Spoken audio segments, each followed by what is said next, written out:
Hello everyone, it's Hyde in the Philippines. My apologies for not putting out a video last week. I was quite busy getting prepared for my trip, and also I had a little health scare.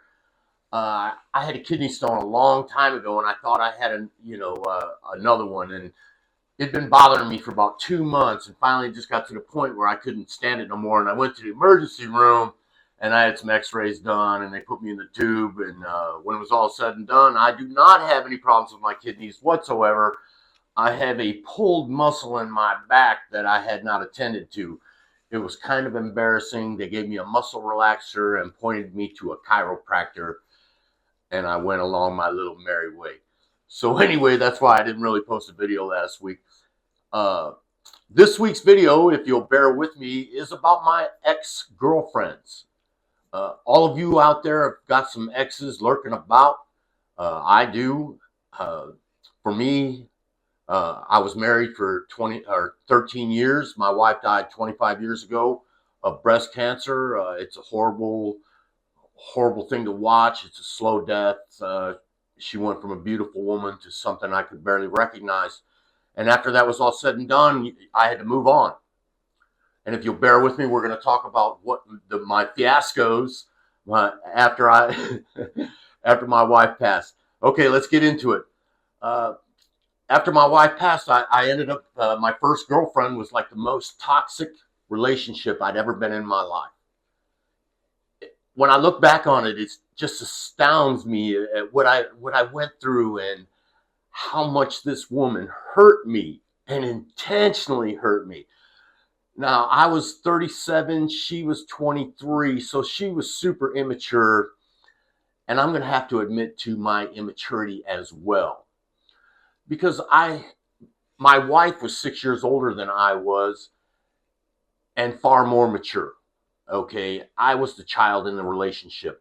So when I got into this next relationship, I was still pretty much a child myself. I'd been pardon me, I'd put on the disguise of a grown-up, but it wasn't true.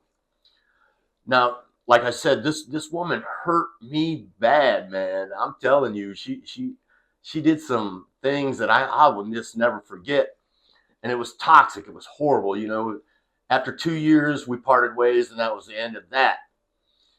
And I just heard here about a month ago about this woman's whereabouts, and it did not astonish me at all. She is currently residing in a Michigan female penitentiary for a myriad of charges. But basically, when we heard about it, we were kind of happy because, I mean, no matter what, I didn't really wish death on this woman. So to hear that she'd finally been incarcerated, my first reaction was good. Maybe she'll get the help she needs, because back when I was with her, I was a party animal. We partied every weekend. We went to concert. Everything was about when or where the next party was. Now, I ended up giving up that lifestyle, but she never could. So it went on for, I don't know, the next 15 years or so, and she got into heroin and pills and meth and just basically whatever she could get her hands on.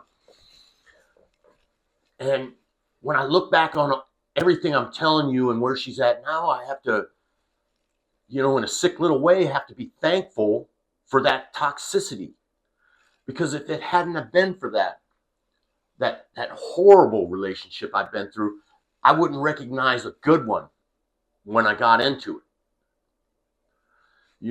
I met Gladys, and I didn't have to wade through a bunch of layers of bullshit to get to the real Gladys. She was who she said she was. No makeup. Not a plain person. She dressed well and everything. But, I mean, her beauty was just natural.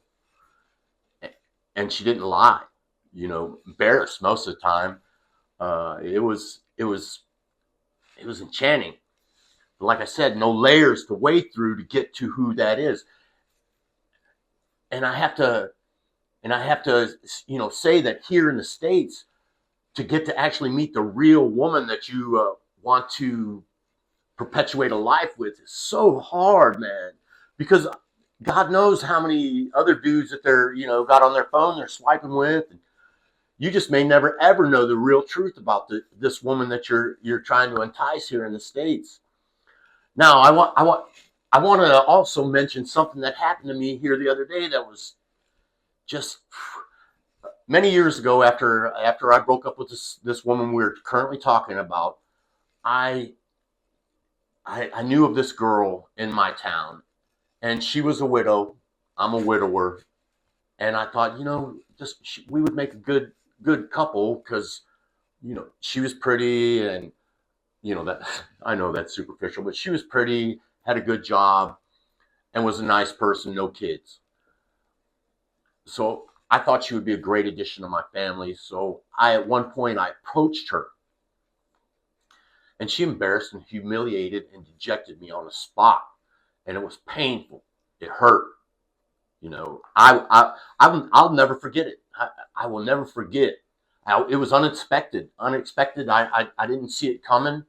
I mean, her face changed immediately as soon as I brought up the topic, and she just let me have it. What makes you think? And I was like, whoa. you know. Uh, but like I said, I never forgot it, man. It was, it was like it felt like I was taking blows. You know what I mean? Anyway, I'm at Walmart the other day, and there she is. I hadn't seen her in forever. It's one of those things. It was almost like a time machine, getting in a time machine and going back. And I know you guys out there have been through this, where you'll see someone from your past, or somebody that you adored, or somebody that you thought, man, that girl would be perfect for me. And you see him and you're like, oh shit, I have dodged a bullet here. And that's what I thought when I saw this woman. Now, I saw her, and when she saw me seeing her, and she did one of those quick turnaways because she didn't want to be seen. Now, I'm going to tell you that time has not been kind to this woman. And like I said, it was like a time machine, because I could remember what she looked like when she was younger. And to see her now, it was hard to recognize this person, because sometimes time is not kind to women. And apparently time had not been this woman's friend. If she'd have come up to me at that point and even said it, I probably would have, like gave her a hug type. I don't know how but it was just one of those moments where you've dodged a bullet.